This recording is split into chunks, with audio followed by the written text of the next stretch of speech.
Stop, Marlin, Texas. The good old boys seem to be having their way when it comes to justice for the Marlin dogs.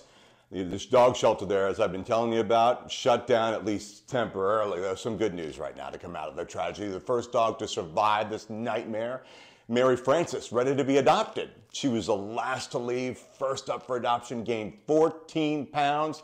She's looking good. Second, there was almost an arrest after a justice of the peace found probable cause to sign an arrest warrant for you-know-who, the now former animal control officer, Nicole Grams. Well, as you might imagine, in good old boy fashion, that didn't happen.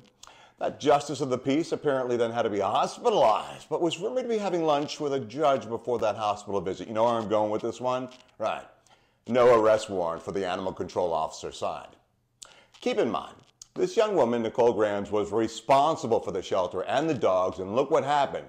We may not ever know about this unless it hadn't been for Jeffrey Rich. Remember, he's the breeder who lives in Marlin, went to the shelter early that January morning, the 9th, I believe, to find one of his dogs, and that's when he found a dead dog, and then other dogs who were just skin and bones with empty food and water bowls, collecting dust, feces, urine everywhere, and last but not least, bags and bags of donated dog food that sat there unopened. Third, Police Chief James Hummel, a 30-year veteran law enforcement officer, reportedly went to the shelter the night before all this and started cleaning things up. And who went with him? Cecil Sparks. Who's that? Well, he's a city council member who, get this, had been an animal control officer there in the past. Why they went that night? Well, your guess is as good as mine. So we'll get back to Sparks, Cecil Sparks, in a minute. But first, the next day, when Jeffrey Rich posted that video, Chief Hummel asked him to take it down. And when Rich said no, the police chief cleaned up the shelter. Yes, the police chief of Marlin cleaned up the shelter. There are at least two things wrong with that. The police chief should never have asked a private citizen, Jeffrey Rich, to take down the video in the first place. That's allegedly a cover-up in the works. Well, Jeffrey Rich, as we know, said no. And then the police chief cleaning up the shelter, getting rid of evidence of a possible crime scene. Some would say that could be tampering with evidence, and that, as we know, is a felony. Then, the Falls County Sheriff Joe Lopez, his office is reportedly investigating. Now, in the beginning, he told local media that the staff at the shelter cleaned and disposed of things that they should not have done until further investigation. But the cleanup was done by the police chief. He's not under investigation. The sheriff, who describes himself as a good old country boy, his words, not mine, said they're investigating. At the same time, he's a little short-staffed, so it might take a while. And then, just the other day, Sheriff Lopez told local media that his priority at the moment is teens and felonies in the community, that he'll get to the animal investigation. The dogs are important, but the teens are his first priority. Hopefully the sheriff will remember Police Chief Holmes needs to be under investigation himself for asking Jeffrey Rich to take the video down and then cleaning up evidence at a possible crime scene.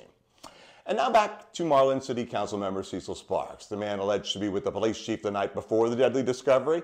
Again, a former ACO of Marlin and now city council member. He told a local paper that he was at the shelter the night before Jeffrey Rich posted the video. He said, quote, "This was blown out of proportion. Everything was fine. The dog that died was alive and was fine," end quote. Fine? Really? The dog that died, who's now named Justice, was fine the night before and then died by the next morning? And why was Cecil Sparks there with the police chief the night before in the first place? And now we turn our attention to the mayor, Susan Byrd. Now, she issued a press release saying she's a proponent of the rescues and will work with the sheriff in the investigation. But what investigation? Remember, the sheriff says he's understaffed and then needs to focus on teens and felonies in his county, and it's on his, what you might call, to-do list. Two more cast of characters in this whole thing to go. First, Jody Gillum, the district attorney of Falls County. Miss Gillum could call in the Texas Rangers for an independent outside investigation, especially since Marlin is such a small rural community. But after all, she is the highest ranked prosecutor in Falls County. She could do it, but has chosen not to. Finally, how did Nicole Grams get the job as an animal control officer there? Well, it's apparently a secret that reportedly everyone knows about in Marlin, but doesn't talk about in public. Some type of relationship between Miss Grams and the police chief.